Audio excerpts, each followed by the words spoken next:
Hello everyone. In physics classes we are doing NCERT exercise of chapter 1st of first unit electrostatics. First 21 numericals we have already discussed in our previous videos. Today we are going to start from 22nd onwards. So let's reading the question of the statement of the question number 22nd.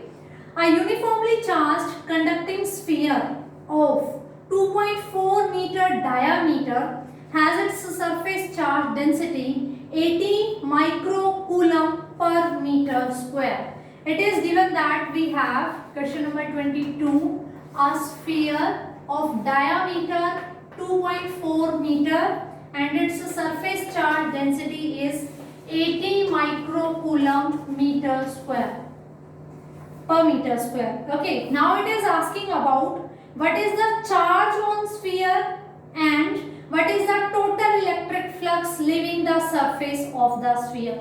Two things it is asking. First one is about the charge and second one is about the flux.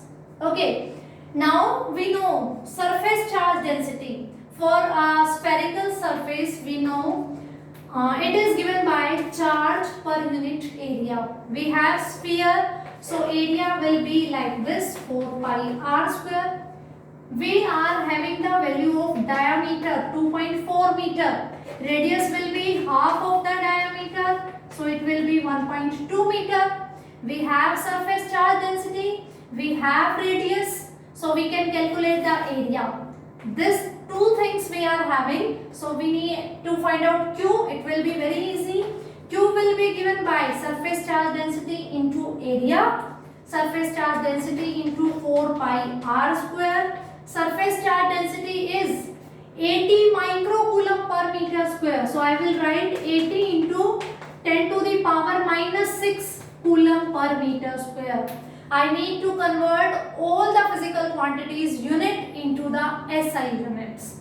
That's why this microcoulomb is into the 10 to the power minus 6 coulomb. So sigma is 80 into 10 to the power minus 6 into 4 pi 3.14, radius square means 1.2 square.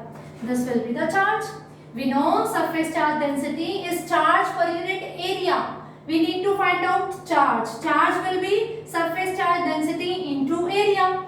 For sphere, the spherical area will be given by 4 pi r square. We also have the value of radius. So we can calculate by multiplying these. We get the value of charge, and on calculations we get this value is equals to 1.45 into 10 to the power minus 3 coulomb. 1.45 into 10 to the power minus 3 coulomb. So first part done.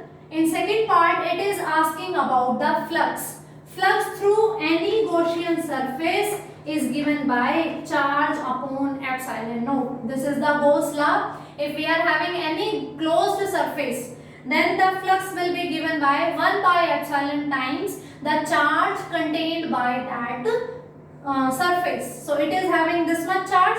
Flux can be calculated by charge upon epsilon naught.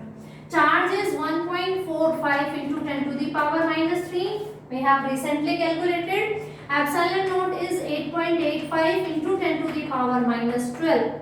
And on solving this, we get its value is equals to 1.6 into 10 to the power 8 Newton meter square per coulomb. So it will be the flux through this surface. For flux we need only charge by epsilon naught. So it will be the flux and it is the charge. Two things they were asking and we have calculated. Now moving towards the question number 23. In question number 23 it is asking that an infinite line charge produces a field of 9 into 10 to the power 4 Newton per coulomb at a distance of 2 centimeter. Calculate linear charge density. This is also the application of Gauss law when we having infinitely long thin wire which was uniformly charged and we were taking the observation point P at a distance r from it. and we know the result of that topic is equals to E is equals to lambda upon 2 pi epsilon naught r. If you have listened the video of this topic, then it's okay, you are going to understand it directly. If you didn't listen it yet, then please listen the video first. It is, now the topic name is to calculate electric field intensity due to an infinitely long thin wire which is uniformly charged with the help of Gauss law. So electric field intensity at a distance r from the wire at this point is given by this formula, where lambda is linear charge density. Linear charge density means charge per unit length. Okay. Here it is given that electric field is 9 into 10 to the power 4 Newton per coulomb, and the distance is given 2 centimeter. 2 centimeter, or I can write it as 0.02 meter. I need to convert it into the SI units. So we have the value of E and R. I want to calculate the value of linear charge density. So lambda from this formula, it will be equals to, this term will move on this side, E into 2 pi epsilon naught R. The value of E is 9 into 10 to the power 4, 2 pi is 3.14, epsilon naught is 8.85 into 10 to the power minus 12 into R. R is 0.02 meter. And on solving this, I can easily get the value of lambda, and it is equals to 10 to the power minus 7. Linear charge density is charge per unit length, so its unit will be coulomb per meter. So it will be the linear charge density.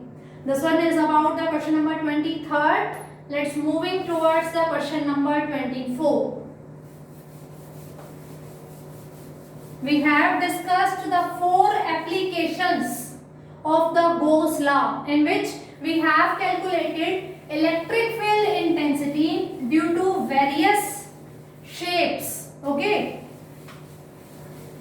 So this one is that the one of the applications done by the Gauss law.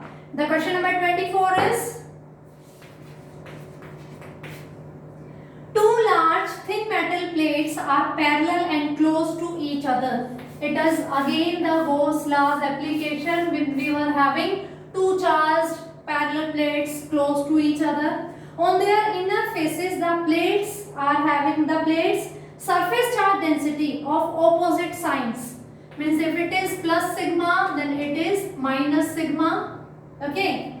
And the magnitude is, the sigma's magnitude is 17 into 10 to the power minus 22 coulomb per meter square.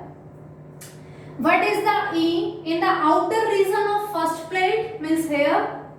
In the outer region of second plate, means here, and between the plates. In 3 regions, we need to find out the value of electric field intensity. Student, it is directly that application. This topic, this question we have done already in that application. If you remember that they both are having this much densities, then first reason, it is second reason, and it is third reason. Please listen that video, which is the electric field intensity due to a plane sheet uniformly charged, infinitely long plane sheet. It's a special case when two parallel sheets are there and they are having equal and opposite surface charge density. In that topic, it was clear that in the region here and here, means electric field intensity on the outer side of the plates is 0, and in the between the plates it was given by sigma by epsilon naught. This whole derivation you need to learn, you need to understand. Then you are going to attempt this numerical. If you are directly applying the formula, you don't know the concept, that is of no use, because in board exams you don't know that what kind of question is coming there. So please clear your concept by listening that video. Please listen that video, that is already available in the playlist.